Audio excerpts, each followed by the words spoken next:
Everyone is busy sorting out the final details for the 2023 Monster Energy Supercross Championship, the never-ending to-do list that includes filing the proper forms. The AMA has released the provisional entry list for the opening round, an acting draft that'll be updated and altered continuously as we near the 2023 Anaheim 1 Supercross. Let's dive into which factory riders will be racing West 250SX Coast in the 2023 AMA Monster Energy Supercross season. Hello, welcome to the channel of IMS Update Channel, a channel that collects various stories of the motocross industry to tell and analyze. Before going to watch, please press like, press share, press subscribe. Let's support each other too. 10th place, Phil Nicolte. Yes, I put him in the top 10 in the West Coast. Phil finished best in last season's race at 5th place and ended the season 12th overall. He just recovered from his injury in the outdoor season. Phil has quite a bit of experience from the 450 class, and this year he is still with Muck-Off FXR Club MX Yamaha.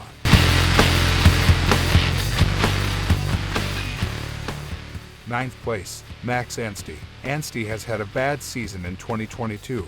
He only made 7 races with the Rocky Mountain ATV MC team on a KTM 450SX. But the British racer, he had a great performance in the Supercross World Championship 2022. He finished second in the World Championship, and this year he moved down to compete in the 250 class with the Firepower Parts Honda racing team. If he is physically fit and strong enough, he will definitely be able to be in the front row. 8th place, Levi Kitchen. Kitchen had a very bad season last year. Kitchen finished 9th as his AMA Supercross 2022 debut but suffered a big crash in the first race of the Triple Crown in Texas. He sat out the remaining 2 races of the night, finishes for 22nd overall, and just recovered from an injury outdoor season 2022. Must follow up to see if this 22-year-old racer will be able to stay until the end of the season or not. 7th place, Maximus Voland.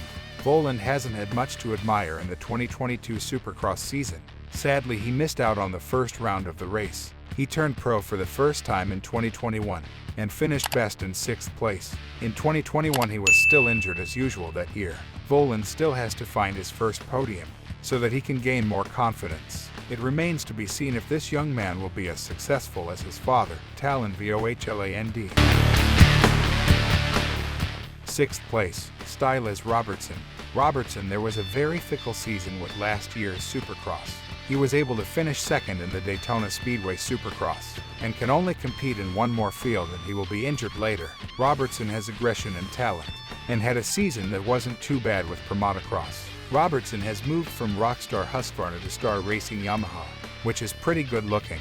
As you know, the Star Team's drivers are quite hardworking and disciplined, and the last few years have been very successful. Let's follow that competition this season. Will he be able to come up to the front or not? 5th place, Pierce Brown. 21-year-old racer. Team Troy Lee Designs Red Bull Gas. Number 33. Somewhat quietly finished 3rd in 250SX East in 2022 with 3 podiums and will be racing true West Coast Supercross for the first time of his career in 2023. He did race part of the West Series in 2021, but that consisted of Daytona, Atlanta, and Salt Lake City, so he's never competed in the true hard-packed West races before, which can tell that this year is quite a difficult year for him and the team.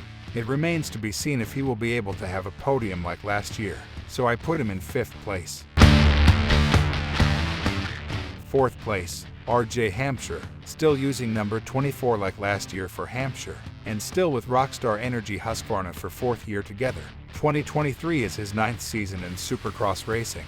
Hampshire clicked off his first career 250SX win last year at St. Louis and finished second in 250SX East behind Jet Lawrence.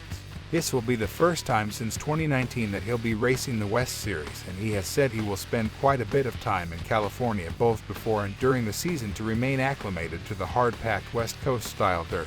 With so much experience, I placed him at 4th place in ranking. 3rd place, Cameron McAdoo. It's tradition for Mitch Payton's Monster Energy Pro Circuit Kawasaki team to not announce what riders will race where until the very last moment. That tradition is over, as the team announced on social media it will place for the pro circuit team. The Kadoo has been both putting in the time and bashing out the laps in a spirited effort to get to the starting gate currently being placed inside Angel Stadium for the opening round of the 2023 Monster Energy Supercross Championship. Has been both putting in the time and bashing out the laps in a spirited effort to get to the starting gate currently being placed inside Angel Stadium for the opening round of the 2023 Monster Energy Supercross Championship. He had podiums at every race he landed in the past year, and can collect one victory, so I put McAdoo to be at number 3 on the rankings. Second place, Austin Forkner. Forkner broke his collarbone in a crash with Jet Lawrence at Arlington last year but came back late in the year to claim his 12th 250SX win at Foxborough. Forkner has a very aggressive riding style, but the only thing missing is consistency. Forkner has had a chance since 2019 that he will win the title. Due to an injury, he had not yet reached his dream lap, and this year he's battling Jet again. And I'm sure no one can fight Jet as well as Forkner. He's ranked number 2 in the West Coast rankings. First place, Jet Lawrence. Not much to say for the 21-year-old Australian racer. Jet will return to racing 250SX West for the first time since his Supercross debut in 2020 when he made it 3 rounds and before crashing out spectacularly in an Anaheim 2 battle for the win. This will be his final year racing at 250 in Supercross, and he has stated that winning both coasts before moving up to the 450 is the goal. As the reigning 250SX East champion, Jet could have worn the number 1 in the East, but instead will be back on his career number 18 machine for 250SX West. Will he be able to continue like the legendary No. 22 Chad Reed?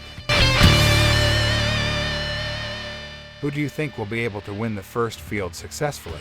And who are your top 10? Can exchange opinions with each other. If you like this clip, press like, press share, press subscribe. Let's support each other too.